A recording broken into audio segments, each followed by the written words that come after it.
Hello friends, ഞങ്ങളുടെ ഒരു കുട്ടി വ്ളോഗിലേക്ക് എല്ലാവർക്കും സ്വാഗതം. അപ്പം ഇന്നലെ വെള്ളിയാഴ്ചയായിരുന്നു, ഏട്ടൻ്റെ ലീവുള്ള ഡേ ആയിരുന്നു. അപ്പം ഞങ്ങൾ വിചാരിച്ചു ഏകദേശം എല്ലാ വെള്ളിയാഴ്ച ഞങ്ങൾ എന്തെങ്കിലുമൊക്കെ പ്ലാൻ ചെയ്യും. അപ്പം ഈ വെള്ളിയാഴ്ച അപ്പം ഞങ്ങൾക്കൊരു സിനിമ കാണാൻ പോയാലോ എന്ന് വെച്ചു. അപ്പം ഇപ്പോൾ ഓടിക്കൊണ്ടിരിക്കുന്ന സിനിമ ഇപ്പോൾ ഈ ബാക്ക്ഗ്രൗണ്ട് മ്യൂസിക് കേൾക്കുമ്പോൾ നിങ്ങൾക്ക് മനസ്സിലാവും ഇപ്പോൾ ഏത് സിനിമയാണ്. ഞങ്ങൾ ഇറങ്ങി ഒരു ചായ കുടിച്ചു. അത് കഴിഞ്ഞപ്പം തിയേറ്ററിൽ വന്നു. ഞങ്ങളിവിടെ യു എയിൽ റാസ് ഖൈമയിലാണ് താമസിക്കുന്നത്. എൻ്റെ ഹസ്ബൻഡ് കൂടെ വിസിറ്റിംഗ് വിസിൽ വന്നതാണ്.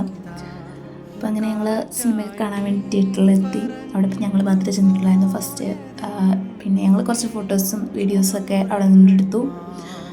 പിന്നെ ഇപ്പോൾ കയറാൻ വേണ്ടി ഇനിയും സമയമുണ്ടായിരുന്നു. ഒരു 6:30ക്കാണ് ഷോ തുടങ്ങുന്നത്. അപ്പം ഞങ്ങൾ അവിടെ നിന്ന് ഫോട്ടോസൊക്കെ എടുത്തു. ഇപ്പോൾ വിജയുടെ കട്ടൗട്ടൊക്കെ ഉണ്ടായിരുന്നു, അപ്പോൾ അത് വെച്ച് വീഡിയോ ഒക്കെ എടുത്തു. പിന്നെ അപ്പോൾ ആളുകളൊക്കെ വന്ന് തുടങ്ങുന്നതുള്ളായിരുന്നു. അപ്പം നിങ്ങൾക്ക് മനസ്സിലായി കാണും ഏത് സിനിമയാണെന്നുള്ളത്.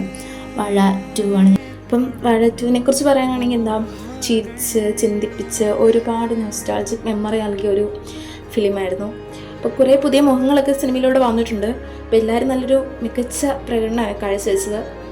പിന്നെ ഇതിലൂടെ പറയാനാണെങ്കിൽ എന്താ, വിദേശത്തേക്കൊക്കെ പഠിക്കാൻ വരുന്ന, അത് പഠനത്തോടൊപ്പം തന്നെ ജോലി ചെയ്യുന്നവരുടെ ഒരു അവസ്ഥ ഈ സിനിമയിലൂടെ വളരെ വ്യക്തമായിട്ട് തന്നെ കാണിക്കുന്നുണ്ട്. മനസ്സോർന്ന് ചിരിക്കാനായിട്ട് സാധിച്ചു.